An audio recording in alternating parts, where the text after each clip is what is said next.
This is the Louis T. Network.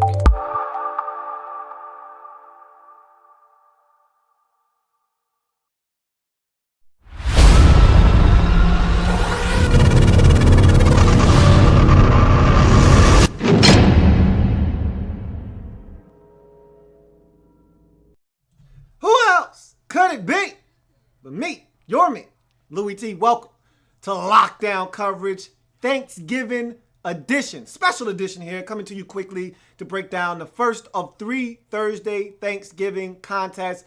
First one, huge implications in the NFC North. Family business of the utmost importance. The winner of this game would take sole possession of first place in the NFC North. You know how it goes. If these two teams said they ain't did it, then they ain't did it. But if they did, well, that's family business. And there's nothing like some good old-fashioned family business on Thanksgiving, man. And so this was a big one. I'm going to quickly break this game down, get out of here. If you haven't already done so, subscribe to the Louis T Network. You know how all of that goes. If you're not following me on Twitter, you need to go ahead and do that at In The Lab Room. All of my social media platforms up above, scrolling across the screen. Also, I'm on Facebook. In The Lab Room is the Facebook page. So let's jump into this breakdown. The Lions got off to a fast start. The opening possession, they go down, get a touchdown. You're thinking, okay, they either need to settle in, that being the Minnesota Vikings defense, or this could be a long afternoon because they made it look easy on that first possession, did the Detroit Lions offensively. But then they bogged down. They had no success running the football, which put everything on the shoulders of Matthew Stafford. He wasn't able to continue to sustain that offensive success. Then the Vikings got a little something going. They were able to get in the end zone, tie the game up.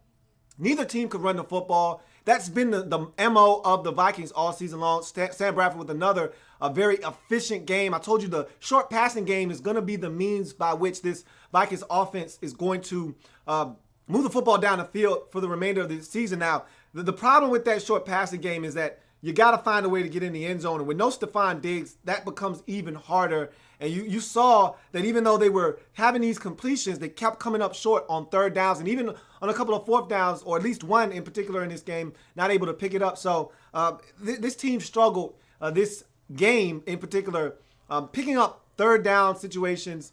And even though, like I said, Matthew Stafford or Sam Bradford had a really efficient game, had the big turnover late. We'll talk about that a little bit in a second. But this is a huge, huge turn of events when you have a situation like the Vikings had in the second half where they get the football, great field position, they move it down the field, and they got to settle for a field goal. So they tie the game at 10.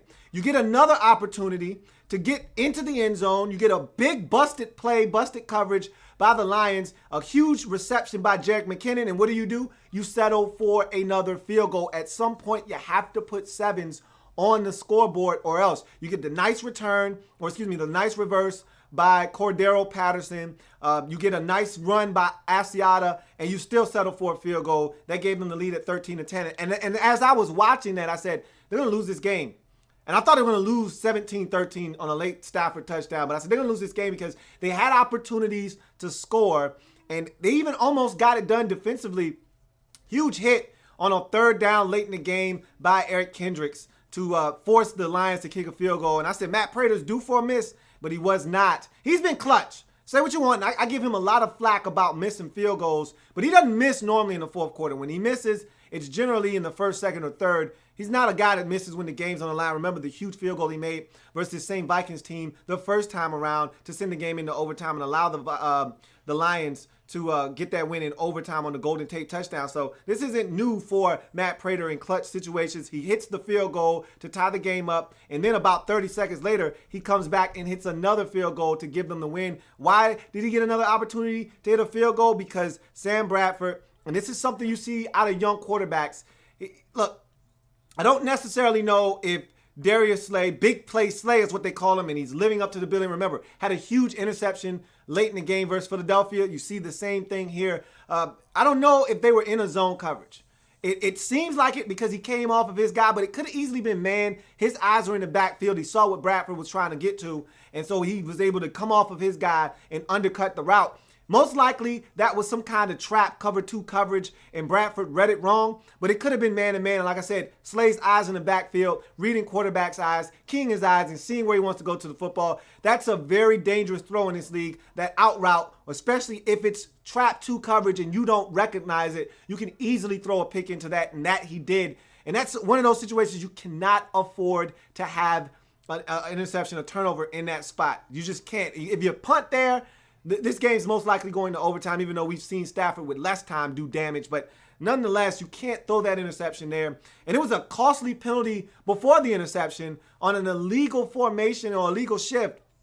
The Vikings weren't heavily penalized in this game, but that was the wrong time to have a penalty. They had picked up 3rd and 2, and Jerick McKinnon had gotten out of bounds. They still had a timeout under their belt, so that you would have thought maybe they could get in the field goal range for Kai Forbath and steal one at the end like the Lions did to them the first time around in Minnesota. But that penalty drove them back to 3rd and 7, and then you get the pick on the next play by big play Darius Slay, getting that interception. It was ripped out, but he was down. I thought the referee should have took a look at it, but they didn't. But he was down, and I think it was obvious, so that's probably why they didn't take the time to go look. But in any event, they bring on Matt Prater after centering the football or moving it over to the left hash, and he bangs it home.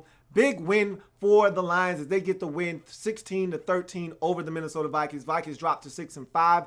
Lions go to 7-4. This is a huge win for them because now they own the tiebreaker over the Minnesota Vikings. And to me, the Vikings were the only team in this division that could compete with the Lions record-wise. And now you're talking about a 2-game, even though the difference in record is just a game now at 6-5 and 7-4. Now it's a 2-game cushion for the Lions because any records that end up tied between these two, the tiebreaker would then go to the Detroit Lions for the season sweep of the Minnesota Vikings. So this was a huge matchup. The Vikings really needed to win this game to get the season split. Now with this sweep by the Detroit Lions, the Vikings have some serious work to do. And really, you put yourself in a really vulnerable position if you're the Minnesota Vikings, if you're trying to win, because you're not getting 2 wild cards out of this division. Most likely, the NFC East is going to sweep the wild cards. Both the Giants and the Redskins or the Cowboys look primed to take all 3 of those playoff spots, the one that's guaranteed to the division winner and the 2 that go to the wild cards. So right now, if you're the Vikings, this was a huge blow to your season because you needed this one. You needed it in the worst way. And when the game was on the line, you didn't make the plays to get the job done. And so the Vikings don't get it done. The Lions do. This is a huge win. It seems like every Lions game comes down to the very end. This game was no different. I know Lions fans have to be on the edge of their seat at every Lions contest. And because these games seem to come down to 1 or 2 plays at the end that make the difference, and this game was no different. Lions get it done 16-13 to kick off the Thanksgiving triple header as the Lions go to 7-4, take sole possession of first place. Meanwhile, the Minnesota Vikings drop to 6-5, and now they've been swept by these Lions, so they got a lot of work to do moving forward in this 2016 NFL season. That's going to do it for me here on Lockdown Coverage. If it happens in the National Football League, whether big or small, we cover it all here in the lab room. Come back and join your man Louis T as I'll be right back for the Redskins and Cowboys breakdown, and then followed by that, Steelers at Colts. Remember, not taking any comments. You can leave your comments there, but I'm not reading any comments. Should be fun. You guys converse amongst yourselves. And again, remember, happy Thanksgiving. I'll see you guys after the next contest. Should be a dandy, more family business. See you next time.